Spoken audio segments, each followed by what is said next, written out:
Hello. Good morning, good afternoon, good evening, whatever time it is when you're watching this. Welcome to this week's Take Fives. For those who don't know us, it might be good. My name's Julie. And I'm Kevin, and we're not on location, but we are out in the garden. So you may hear us doing battle with the noise of a pigeon. Yes. Or with the odd ambulance that goes racing by. So bear with us if that happens.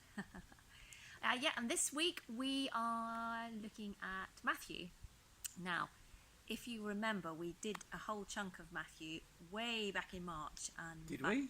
We did. Gosh. In fact, You've got a good memory. at the tail end of March, last week in March, we did Matthew 15. So it won't surprise you at all today to learn that we are now today in Matthew 16.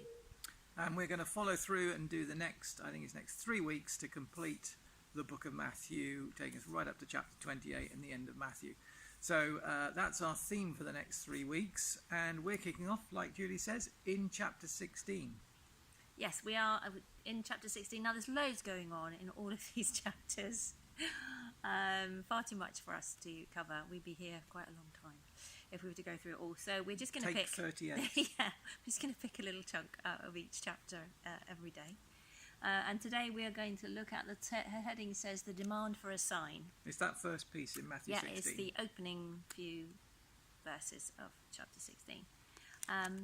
Now, I was interested in the fact that suddenly you have the Pharisees and the Sadducees who don't really like each other terribly much. No, they disagree a lot. Suddenly coming together as one to have a little go at Jesus, and I thought that was It's interesting. quite interesting. They have combined forces at this point. Because, as you say, they are trying to catch Jesus out. They weren't particularly, most of them, so it's a broad brush, but most of them weren't particularly interested in getting truth and wisdom and knowledge from Jesus. They were there to try and catch him out, to try and set him up, and ultimately to get rid of him.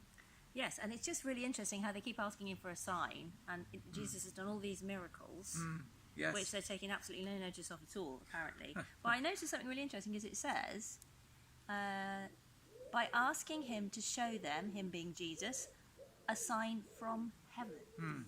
So, were they hoping for A thunderbolt? thunderbolts and fire and were the signs? It seems to me that the signs that Jesus were doing weren't enough for them. They were a sign from heaven. Which is quite astounding, really, because so many times when Jesus performs a miracle, which we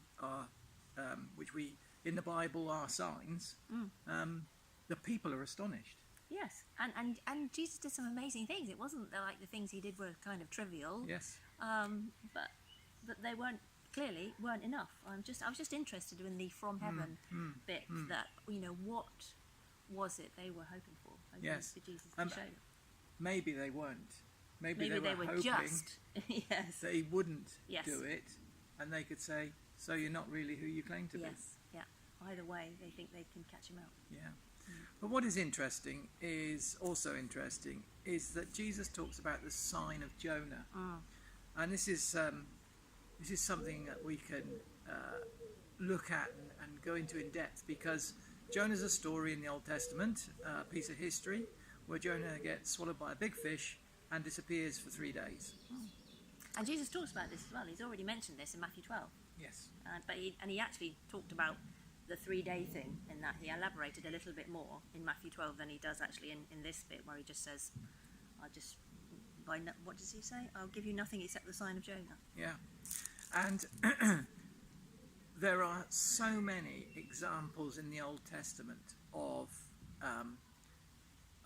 the life of Jesus, of the life of the church. There are lots of what are called types, which sometimes we just gloss over and read past. And Jonah is one of those. It's a story in its own right of God's redeeming grace. But it is also a forerunner of a picture of what is going to happen to Jesus. Yeah, and because Jonah, he sacrificed himself for other people. He disappeared from sight. He couldn't be found. He went down into the depths. He went down. He was sustained during that period of time whilst he was down, out of sight. And then He came 3 back. days later. He came back from the depths. Yeah. Well, not literally, but it appeared that he was coming back to life. And so we get this brilliant, this picture in this story of Jonah, which Jesus fulfills in his death and his resurrection. So maybe that's something to meditate on today, how the story of Jonah reflects or foretells what Jesus came to do. His death, his resurrection, and then of course Jonah goes on to preach redemption and loads of people get saved. Yes. And what better parallel than the saving grace that Jesus then gives to us as his followers. So there's something to reflect on today in your prayer time, that the cross and the resurrection of Jesus leads to this redeeming grace for not just for us, but for so many people around us. Let's pray into that and spend some time now seeking the Lord and reflecting on that. Have a great day. See you tomorrow. And we will see you tomorrow for Matthew 17. 70. Bye now. Bye.